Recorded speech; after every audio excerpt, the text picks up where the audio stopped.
안녕하세요. 스테디 스터디입니다. 오늘은 중3 역사 60만세 운동과 광주 학생 항일 운동, 그리고 신간회에 대해서 알아보도록 하겠습니다.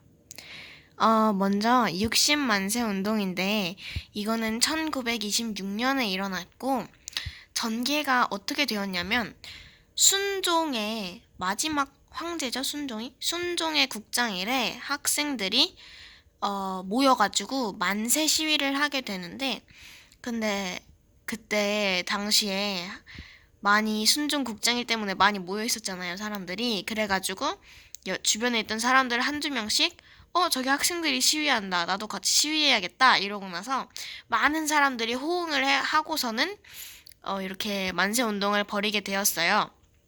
그러나 일제가 그거를 보고 가만히 있을 수가 없죠. 탄압을 막 하기 시작한 거예요. 그래가지고 막 널리 전국으로 확산되지는 못했다. 이런 아쉬운 점이 있었습니다. 이게 바로 60 만세 운동입니다. 순종국장일에 학생들이 만세 시위를 했는데 많은 사람들이 같이 호응을 해줬으나 일제의 탄압으로 확산이 되지 못한 운동이죠. 1926년에 일어났습니다. 그리고 그 다음 1929년 광주 학생 항일 운동이 일어나게 되는데요. 이게 어떻게 일어나게 되었냐면 버스를 타고, 스쿨버스죠. 지금으로 따지면 스쿨버스를 타고 있는 도중에 일본인 남학생이 한국인 여학생의 댕기머리를 잡아당기면서 성적 희롱을 한 거예요. 근데 그거를 보고 있던 한국 남학생이 왜 여학생을 이렇게 괴롭히냐, 할 짓이 그렇게도 없냐 이러면서 개입을 하게 되고 서로 싸움이 벌어지게 됩니다. 그러나 이런 싸움이 일어나게 되었는데 원인을 제공한 건 그 일본 남학생이잖아요. 하지만 경찰들은 일본 학생을 편들기 시작했고 그것 때문에 그 소식을 들은 광주 학생들은 엄청나게 화나가지고, 여기서는 비속어를 썼지만 엄청나게 진짜 완전 화가 나가지고 대규모 시위를 전개하게 됩니다. 왜 일본인 학생과 한국인 학생을 차별하냐, 잘못은 분명 일본인 학생이 하였다, 이래가지고 민족을 차별하지 말라는 그런 의미에서 대규모 시위를 하게 되는데요. 의의가 있어요. 굉장히 중요합니다. 3.1운동 이후에 최대 규모의 항일 민족 운동이다. 그게 바로 광주 학생 항일 운동이다. 굉장히 중요합니다. 그래서 이 광주 학생 항일 운동은 전국적으로 퍼지게 되었고, 네, 되게 크게 활동을 하였는데 일제 탄압으로 이것도 수그러들게 되죠. 한편 또 다른 사회 운동의 전개로는 신간회의 성립이 있습니다. 이 신간회는 어떻게 세워졌냐 하면 민족운동 그 계열 중에 민족주의 계열하고 사회주의 계열로 이제 나눠지게 되었는데, 민족주의의 일부 타협적 민족주의 그 계열의 자치론을 주장하게 된 거예요. 이게 뭐냐면은 일본의 지배를 일부 인정하면서 한국의 자치권을 주장한다.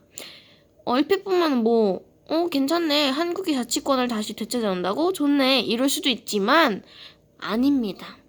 비타협적 민족주의와 사회주의가 결사반대를 했어요. 왜냐하면은 원래 조선은 본래 우리나라였는데 일본이 자기네가 뭔데 지배를 하냐 마냐야 그러면서 막 어쩌고저쩌고 계속 반대를 한 거예요.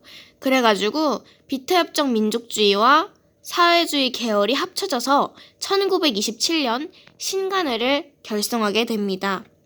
그래서 이 신간회는 전국을 돌면서 강연을 해가지고 민족의식을 더욱더 굳세게 굳혀나갔고, 그리고 각종 사회운동을 지원해 주었으며 광주 학생 항일 운동을 전국적으로 확산시키려고 노력을 했습니다. 다른 말로 말하자면 광주 학생 항일 운동이 잘 되도록 지원을 해줬다, 이 말입니다.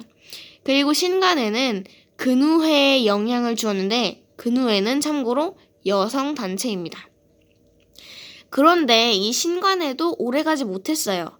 일제 탄압이나 아니면은 활동 방향을 둘러싼 내분으로 인해서 1931년에 해소를 하게 됩니다. 여기 부분에서는 외워야 될 거는 60만세 운동이 몇 년도에 일어났는지, 전개가 어떻게 된 건지, 왜 이게 일어난 건지, 그리고 광주학생 항일운동의 의의가 무엇인지, 몇 년도에 일어난 건지 이거 외우시면 될 것 같고요. 신간회가 누구랑 누구가 합쳐져서 결성된 건지, 몇 년도에 결성되었는지, 한 일은 무엇인지, 왜 때문에 해소되게 되었는지 이런 거 알아두시면 될 것 같습니다.